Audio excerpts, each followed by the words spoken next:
அனைவருக்கும் வணக்கம். மருத்துவ குறிப்புகள் சிலவற்றை சொல்கிறேன். பெரும்பாலான மக்கள் அல்சரால் அவஸ்தைப்படுறாங்க. அல்சரால் அவஸ்தைப்படுறவங்கலாம் நம்ம மணத்தக்காளி கீரை கடைஞ்சி சாப்பிட்லாம். மணத்தக்காளி பழமும் சாப்பிட்லாம். அல்சர் குணமாக வாய்ப்பு இருக்கிறது. அதேபோல் அகத்திக்கீரை அடிக்கடி கடைஞ்சி சாப்பிட்டு வந்தீங்கன்னா நமக்கு அல்சர் குணமாக வாய்ப்பு இருக்கிறது. அதேபோல் தேங்காய் பால் வெறும் வயிற்றில சாப்பிட்லாம். இல்லை சாதத்தில் போட்டு சாப்பிட்டு வந்தீங்கன்னா அல்சர் குணமாக வாய்ப்பு இருக்கிறது. அதேபோல் பீட்ரூட் ஜூஸுடன் தேன் கலந்து சாப்பிட்டு வந்தீங்கனாலும் அல்சர் குணமாக வாய்ப்பு இருக்கிறது. அதேபோல் பிரெட்டு காலை உணவாக பிரெட்டில் வெண்ணெய் தடவி சாப்பிட்டு வந்தீங்கன்னா அல்சர் குணமாக வாய்ப்பு இருக்கிறது.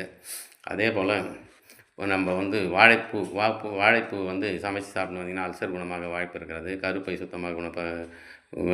சுத்தமாக வாய்ப்பு இருக்கிறது. சர்க்கரையும் கண்ட்ரோலுக்கு வரும். வாழைப்பூ அடிக்கடி சாப்பிட்டு வந்தீங்கன்னா, இல்லை வடையாகவும் செய்து சாப்பிட்லாம், இல்லை பூவாக பொரியல் மாதிரி சமைச்சு சாப்பிட்டுன்னு வரலாம். அதேபோல் இளநீரில் கல்கண்டு போட்டு அரை மணி நேரம் வச்சு சாப்பிட்டிங்கனாலும் நமக்கு அல்சர் குணமாக வாய்ப்பு இருக்கிறது. இதேபோல் அரிசியில் தினை அரிசி சாப்பிட்டிங்கன்னா இதயத்துக்கு நல்லது. சாமை அரிசி சாப்பிட்டிங்கன்னா வயது ரொம்ப நீடிக்கும். கம்பு சாப்பிட்டா உடம்புக்கு தெம்பு குளிக்கும்.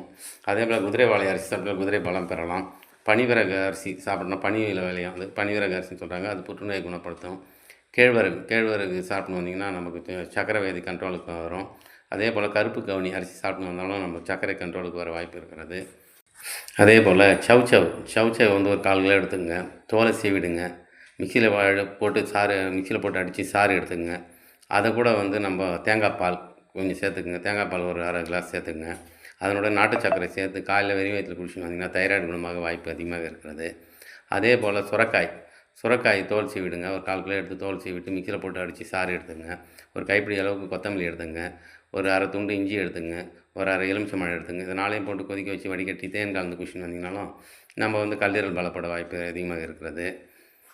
அதேபோல் ஒரு கைப்பிடி அளவுக்கு மந்தாரப்பட்டை எடுத்து கொதிக்க வச்சு வடிகட்டி காலையில் வெறும் வயிற்றில் 48 நாட்கள் குடிச்சுன்னு வாங்க. தைராய்டு குணமாக வாய்ப்பு இருக்கிறது.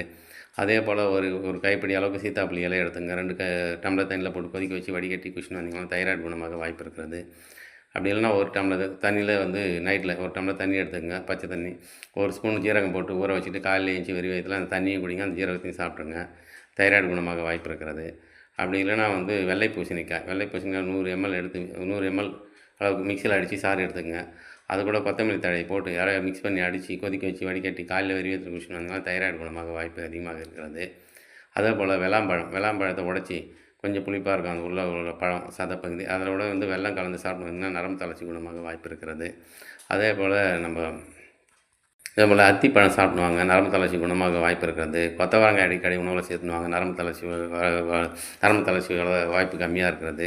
பசலைக்கீரை அதுமாரி சாப்பிட்டு வந்தீங்கன்னா